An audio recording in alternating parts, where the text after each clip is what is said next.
जीवित रहस्य विदे वेदांत भास्कराय नमः। अतिदीर्घे जीवितेस्मिन् सुखी को वा भवेन्नरः नित्य दुःख स्वरूपत्वात् इति वेदांत भास्करः। अद्य दिनाङ्कः आगस्ट् मासे 9 दिनः। अद्य दिनस्य विषयः अतिदीर्घे जीविते अपि एतावदेव கட்டோபனிஷத்தில் இடம்பெறுகின்ற 1:1:28வது மந்திரமானது நீண்ட ஆயுள் இருந்தாலும் அதனுடைய பயன் என்ன, அதனுடைய வியர்த்தத்துவத்தை சொல்லுகிறது. அதிதீர்கே ஜீவிதே கோ ரமேத என்று யமதர்மராஜாவினால் சொல்லப்பட்ட இந்த மந்திரமானது இன்று விஷயமாக இருக்கிறது. சர்வோபி புருஷः दीर्घायुः भवितुम् इच्छति।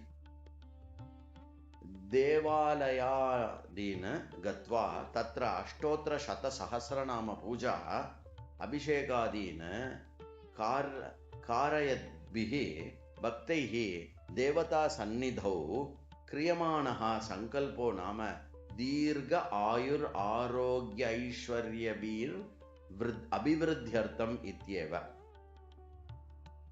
எல்லாருக்குமே தீர்க்கமான ஆயுள் வேண்டும் என்ற ஒரு வேண்டுதல் இருக்கத்தான் இருக்கிறது.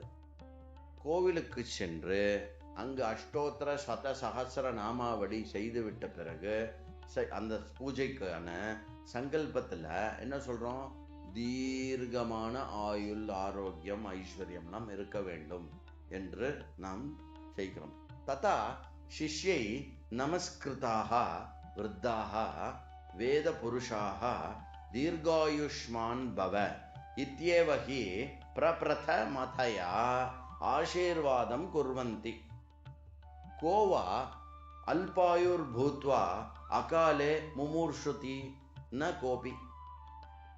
அதே போல யாராவது உத்தமமானவர்கள் பெரியோர்களுக்கு இல்ல சிஷ்யர்கள் நமஸ்காரம் பண்ணும்போது பெரியோர்கள் ஆசீர்வதிக்கும் போது வாயில் வரக்கூடிய முதல் விஷயம் என்ன, ஆசீர்வாதம் என்ன? தீர்காயுஷ்மான் பவ என்ற ஒரு வார்த்தை தான். ஓகே, யாருக்கு தான் அல்பாயுஷ்ல போக வேண்டும், செத்து விட வேண்டும் என்று இருக்கும்? யாருக்கும் இருக்காது. சாத்வேவ ஏதத் சர்வம், இதெல்லாம் ஓகே தான், கரெக்ட் தான், இதெல்லாம் நல்லது தான். அபித்து தீர்காயுஹு விஷயே அயம் காட்டகோபனிஷத் மந்திரः ஏகம் சுந்தரம் சந்தேஷம் உபதிஷதி.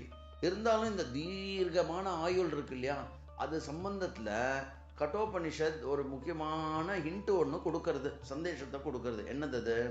சச்ச சந்தேஷோ நாம சதாயுர் ஜீவன மாத்திரேன மனுஷ்ய கிம் ஆனந்தி சியாத் நைவ இது. 100 ஆண்டு வாழறதுனால மட்டும் அவன் என்ன சந்தோஷமாவா வாழ்ந்துட போறான்? அப்படி எதுவும் நடக்க போறது இல்லை அப்படிங்கிறத சொல்றது. கதம் தர்ஹி ஆனந்தி சியாத். அப்ப எப்படிதான் அவன் ஆனந்தமா இருக்க முடியும்?